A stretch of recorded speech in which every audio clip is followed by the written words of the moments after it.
Well, dear students, are you ready to magnify your gains with buying on margin and magnify your losses? Well, we got something even better for you today, and that's learning about shorting stocks, selling short. Now, we've been dancing around this idea for quite some time. It's time to delve into it head first. Long stock purchases, slide 25. Buying long, going long. This is a transaction in which investors buy securities in the hope they will increase in value and then can be sold at a later date for profits. This is the type of transaction that people commonly think of when they hear that somebody bought stock. It's certainly the most common form of transaction. The expectation of dividends or capital appreciation or both is why we buy long, go long. Buy low, sell high. Doesn't that make sense? Yeah. But dear students, that's not all you're limited to. I'm sorry, but let's do the example first. I'm sorry. You slide 26. You purchase one share of common stock for $20 and the market price rises to $30. Yippee! You made $10 on a $20 investment. That's a 50% increase. And of course, if the price dropped to $10, you'd lost $10 or half of your investment, a 50% decrease. So buying long, going long, that's very straightforward. Buy low, sell high. However, dear students, you're going to love this. You don't have to do it in that order. Buy low, sell high. You can sell high and then buy low. Huh? Short selling, selling short, shorting the stock, going short. This is the sale of borrowed securities. Their eventual repurchase by the short seller and the return to the lender. It's the opposite of buying long. You're hoping that the price goes down. You see a company that you think is way overpriced, or you think they're going into bankruptcy, so you can sell their shares now and then buy them back later on. So we're used to thinking buy low, sell high. Well, this is exactly the opposite. Sell high, buy low. And where do you get the shares from? You borrow them. Selling short must take place in a margin account since you are borrowing the stock you sell from the brokerage firm. Instead of borrowing the money in the bond, when we buy on margin, we borrow money.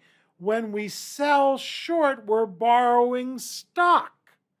Selling the stock, receiving the gain from the sale, but then we got to turn around and buy it back later on. Right. Sell high, buy low. Here's how it works, okay? Slide 28. You borrow the stock from another shareholder without their knowledge. They don't know what's going on. It's all done by the back office. The brokerage firm takes care of it. You sell shares you do not own on the marketplace because you borrowed the shares. You wait for the stock price to go down. You then buy back the shares at a lower price, pocketing the difference. The shareholder doesn't know you did that. The shareholder you borrowed the shares from never knows that the shares were borrowed. The brokerage firm does all the financial sleight of hand. That's done in what is called the back office. Oh, by the way, you must pay any dividends the company declares to the investor who bought the shares that you sold short because those shares aren't there anymore. They're gone, right? So if the company had declared a dividend in the meantime, you have to pay it. Doesn't this sound as though it should be illegal? I mean, the first time I heard about this, I said, wait a minute, you're selling something that isn't yours? Well, relax. You have every intention and you've done a credit check of buying them back, right? Because if you don't, who's stuck? Right, the brokerage firm is stuck. That's why they want to know that you're credit worthy. And so think about it. Think you have two um, neighbors, one on each side, and Ned and Fred, or whatever their names are. And Ned just bought this beautiful $500 riding lawnmower. And And you know, or you believe that tomorrow it's going to go on sale for $250. So you go to Ned, hey, can I borrow this from you? And he says, oh, okay. And you drive it over to Ed's house because you know he wants to buy one.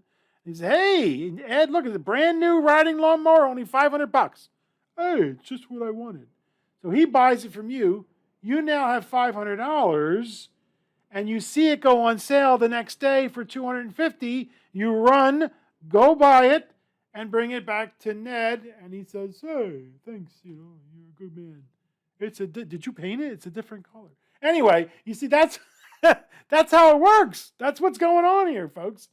You're selling something you don't own with the expectation, the promise that you'll buy it back, and you hope the price goes down. You borrow shares from somebody today, you sell the shares in the market, and then someday in the future, you buy the shares from the market and return the shares. If the price goes down, you've made money. But what if the price goes up? You're going to lose money. It's the opposite of what we normally consider when we talk about buying stocks. It's the opposite of going long, buying long. And again, you might think it's illegal, but what do you think they do with your money when you give it to the bank? You think they just sit on it, put it in a mattress? No, they lend it out.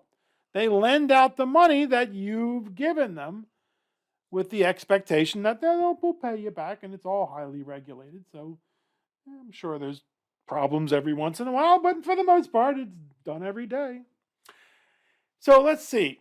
Selling short example, slide number 30. You sell a stock short for $20. You receive $20 from the sale of the stock, even though the stock was not yours. You borrowed it from somebody else, and the stock goes down to $10. You buy back the stock at $10, closing out the transaction. That's what they say, close out the transaction. You give the stock back to the person you borrowed it from. And you get to keep the $10 difference, right? You sold it for $20, it went down to $10. You get to buy it back at $10 and you get to keep the $10. Congratulations, you made $10 on a $0 investment. Wait, no, that's not allowed. That's not quite. You cannot really make $10 on a $0 investment. It's a margin account, remember? You borrowed the stock that you sold. The rules for a margin account still apply. You must put up at least 50%. And you're thinking, 50% of what? Well, 50% of what you borrowed. 50% of the proceeds from the sale of the borrowed stock, because you borrowed the stock that you sold. So you have to come up with 50% of what you sold. Again, the brokerage firms use the account balance sheet to keep track of the investor's margin. There's some examples, but it's all done. It's all computerized, folks. So you just, the computer report spits out who your clients are, or if they tell you how much you have to come up with to sell these shares short. So let's take a look at that example again. You sell a stock short for $20. You receive $20 from the sale of the stock. Even though the stock was not yours, you borrowed it from somebody else. But now the price goes to $40. It zooms up. Now you must buy the stock back at $40. Remember, you borrowed it. You must replace it at some future date. You must buy it back. Uh-oh. You just lost $20 on your short transaction. So it's exactly the opposite. It's a mirror image of what we normally think when we buy a stock long. When we sell a stock short, if it goes up, we lose money. And we lose money very quickly. When you buy long, you can only lose the purchase price of the stock. You buy a stock for $20, it goes to $0, you lost $20. That's it. Once it hits $0, it can't go any lower. But when you sell short, there is no limit to the amount of money you can lose, theoretically. Why? Because there's no limit to the price of a stock.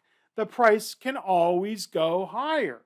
And there's a saying, he who sells what isn't his'n must buy it back or go to prison. Well, we don't have debtors' prisons, but the idea is, hey, you're on the hook, dear students or dear investor. You sold these shares short. If this company, overnight becomes an instant success, you're going to be in deep kimchi. Uh, that's smelly stuff, right? Um, but I like kimchi, so don't get me wrong. It's just a silly saying. Uh, yes, on the website and in Canvas, there's an article from a gentleman who sold a stock short and overnight lost over $100,000. Overnight. He had a 26,000, $36,000, $39,000 account, and then the next day it was over $100,000 because the company zoomed up, and it happened overnight. And then there's another cute little video of the first person who ever sold a stock short. It happened, 400 years ago. It didn't end well for him either. So, are you going to sell short? I hope not. Here's the calculation that we do on the Series 7. I'm not going to ask you to do it, folks, to calculate the margin. For example, if the stock were sold short at 20, you have to deposit $10. So that means that the margin requirement is 50%. Again, the balance sheet makes the calculation easier. You don't have to do these calculations. Let's take an example of selling short shares of Verizon at $30. You receive $3,000 from the sale, 100 shares times $30. You have to come up with $1,500, 50% of what you sold. So here's the proceeds from the sale and the initial margin deposit. Now this isn't going to change because that's a transaction that happened in the past. Your short position is $3,000 and your account equity is $1,500. Well, that's because you came up with $1,500. Because remember, you borrowed these shares. It's a loan, so it's basically like a margin loan here. So again, this makes it easy. The account equity in the balance sheet divided by our short position is our margin. But again, you don't have to do these on the Series 7. You had to. Maybe you don't have to do them anymore. But if the stock price falls now to $20, your short position falls to $2,000. Because now 100 shares times 20 is $2,000. So the proceeds are not going to change. The initial deposit's not going to change unless you bring more cash in. But now your equity goes up to $2,500. The short position fell because the shares fell. The account equity rose. You made money because the stock price fell. But what happens if Verizon goes up? What happens if the price rises to $40? Now your short position has risen to $4,000. Your account equity is $500. The price has gone up. You've lost a lot of money. You've lost, out of the $1,500 you came up with, you've lost 1,000 of it. And your brokerage maintenance margin is 25%. You've got a margin call. You either have to bring in more cash or buy back the shares now and take a $1,000 loss. Yuck. Right. So that's the problem with selling short. You lose money very quickly as the price goes up. And here's the formula: the price equals the margin. This is the price at which you'll have a margin call. So, for example, if don't have to do the calculations, but if you sold 100 shares short at 20, your proceeds are $2,000. You deposited $1,000. The maintenance margin is 25%. You only have to see the stock price go to 24 before you get a margin call. You lose money very quickly as the stock goes up. And you might have heard in the news over the last 2 years, many investors, well, they're speculators in my humble opinion, were selling Tesla short as Tesla was skyrocketing, and they lost billions of dollars. And then you heard about GameStop, where there were vultures, they sometimes call them, or takeover artists, or private equity hedge funds, whatever they call them. The bad guys are often referred to as. and they were selling GameStop short. Well, the group in Reddit got together and said, we're going to make GameStop go up. And then these short sellers were in deep kimchi and in not a problem and in big problems. And they had to buy back their shares because they were getting margin calls and they were losing money like crazy. Selling short is very risky, folks. The brokerage firm will keep a very close eye on you. Don't do it. Peter Lynch says don't sell short. And who's going to argue with him? And what you're really saying, when you sell short, you're really saying, I hope this company does badly. And that to me, I just don't like that. I want all companies to do well. I know obviously they can't, right? Nobody can't all have winners. But I'm a firm believer in positive, in thinking positively towards the future. Except for Microsoft. I just hate them so much for all the years of pain and aggravation that they're still giving us. I tried using a Chromebook, but it doesn't work with Camtasia, and the video processing is limited. So I'm using a Windows machine now as we speak, but I still love my Chromebook. Okay, so don't short. A short squeeze. Now, this is something that is, something we should internalize here. Think about it. When the market is going down, momentum investors, or maybe a single stock is going down, momentum investors, speculators, in my humble opinion, traders, will often short stocks to try to take advantage of the down momentum, which pushes the market down even further. It's like a spring, pushing down on a spring. And what happens? Right. Eventually, the short sales must all be repurchased, unless the company goes bankrupt, and the subsequent up movement of the market or the shares of the individual stock is often dramatic as short sellers cover their positions, as they have to buy back the shares. And so when people get freaked out, they say, oh, look, the market dropped 5% last couple of days or last week or whatever. I say, relax, it'll come back.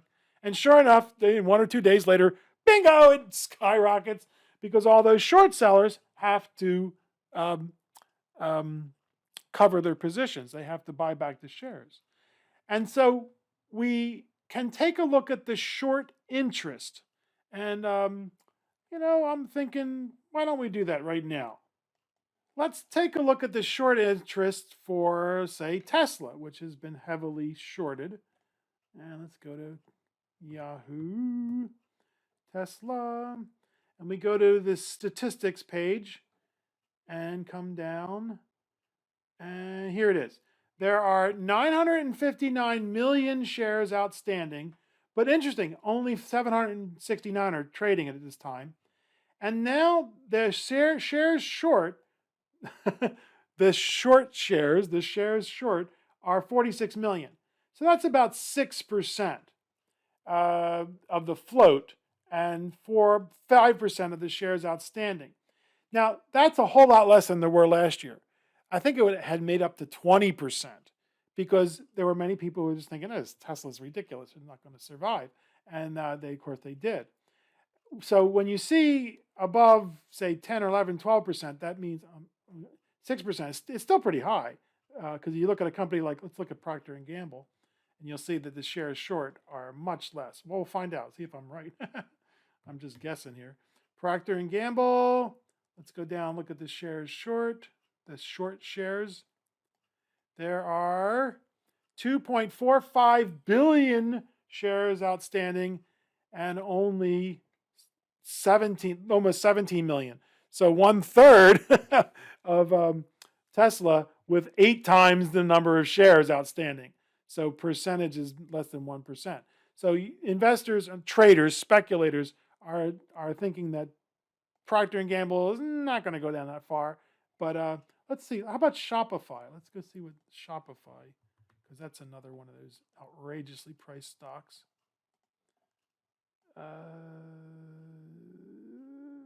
Whoa, come on. Still, even less. Look at that. Well, not that many shares, first of all. 117 shares, implied shares outstanding. This has to do with options and stuff. Not options, I'm sorry. Yeah, employee stock options. But let's say 110 million shares, 111 million shares, but only 1.8 million shares. So traders, speculators are thinking, Shopify is not going to go down. That's very low. So I'm having a hard time finding any companies where the short interest is very high. Interesting. So in August of 2002, we had over 2 years. It was water torture where the market just kept going down and down and down and down and down. The short interest on the New York Stock Exchange was the highest it had ever been in the history of the United States. And to me, this was a great sign, huh? Because it showed me that the market downturn was close to an end because people were basically saying, oh, yeah, it's going to keep going down, it's going to keep going down. Well, what we know is that it never, beware the permanent trend.